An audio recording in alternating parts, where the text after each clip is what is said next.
పేరు నడుకుతుడు అర్జున అండి. మరి సాంప్రదాయ మత్స్యకార కులాల సంక్షేమ సంఘానికి రాష్ట్ర అధ్యక్షుడిగా నన్ను మా సంఘ సభ్యులందరూ కూడా ఎన్నుకోవడం జరిగింది. మరి అలాగే రాష్ట్రంలో 14 ఉపకులాలుగా ఉన్న వివిధ ప్రాంతాల్లో వివిధ సంఘాలుగా పిలువపడతాం. వీళ్ళందరూ కూడా టోటల్గా మత్స్యకారులుగా సుమారు 80-90 లక్షల మంది ఈ ఆంధ్ర రాష్ట్రంలో మత్స్యకారులు ఉన్నారు. మరి అలాగే ఒక్క నెల్లూరులో ఈరోజు రావడం జరిగింది. మరి అక్కడ దురదృష్టవశాత్తు ఇతర రాష్ట్రాల నుంచి బోట్లు వచ్చి ఫిషింగ్ చేయటం, ఈ రాష్ట్రంలో మరి మా సంపద మత్స్యకారులు పూర్తిగా ఈ మత్స్య సంపద మీద ఆధారపడి జీవనోపాధి సాగిస్తారు. మరి అలాగే ఇతర రాష్ట్రాల నుంచి మరి స్పీడ్ బోట్లు వచ్చి ఫిషింగ్ చేసుకెళ్తే మరి మాకు జీవనోపాధి దెబ్బతింటుంది.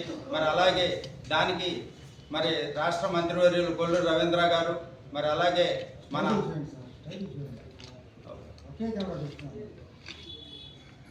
దానికి మరి ఒక కమిటీ వేయటం, మరి ఆ కమిటీ ద్వారా గౌరవ ముఖ్యమంత్రి వర్యులు చంద్రబాబు గారికి చెప్పటం, మరి దానికి ఏవైతే ఇతర రాష్ట్రాల నుంచి రాకుండా ఉండేదానికి కలెక్టర్స్తో వీడియో కాన్ఫరెన్స్ పెట్టి మరి ఆ స్పీడ్ బోట్లను ఏర్పాటు చేయడం జరిగింది.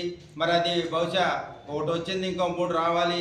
రేపు జూన్కి సీజన్ స్టార్ట్ అవుతుంది కాబట్టి ఇతర రాష్ట్రాల నుంచి వచ్చే బోట్లను ఆపడం జరుగుతుందని మరి పెద్దలు మరి మోపిదేవి రామరావు గారు, అలాగే మంత్రివర్యులు కొల్లు రవీంద్ర గారు, మరి కొండబాబు కాకినాడ శాసనసభ్యులు కొండబాబు గారు, అలాగే నాయకులు గారు ఈ రాష్ట్రంలో ఎమ్మెల్యేలుగా మంత్రిగా ఉన్నారు. మరి అలాగే ఈ మత్స్యకారులకి ఏదైతే ఇబ్బంది ఉందో మరి అలాగే స్థానిక నాయకులతో మరి అలాగే రాష్ట్రంలో మత్స్యకారుల తరఫున మేము అన్ని జిల్లాల్లో కూడా కమిటీలు వేయడం జరిగింది.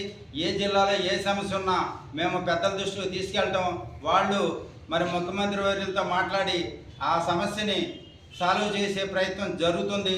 సోదరులారా, అహర్నిశలు ఈ సంఘం కోసం పాటుపడే సంఘ నాయకులకి నేను మరొకసారి చెప్పేది ఏంటంటే, ఇది ఒక్క నెల్లూరు సమస్య కాదు, ఆంధ్ర రాష్ట్రంలో ప్రతి మత్స్యకారుడిది సమస్యను మీ అందరితో పాటు మేము కూడా అహర్నిశలు ఈ సమస్యను తీరేదాకు ఈ సంఘం తరఫున పనిచేస్తామని, మరి అలాగే పెద్దలందరికీ కూడా ఈ ప్రయత్నం చేస్తున్నందుకు ఆ పెద్దలకి మరి అలాగే గౌరవ ముఖ్యమంత్రి చంద్రబాబు గారికి కూడా ధన్యవాదాలు తెలుపుతూ ఈ అవకాశం ఇచ్చిన మరి నెల్లూరు మన జిల్లా అధ్యక్షులు, మరి అలాగే నెల్లూరు మీడియా సోదరులందరికీ కూడా నేను నమస్కారాలు తెలియపరుచుకుంటూ సెలవు తీసుకుంటున్నాను.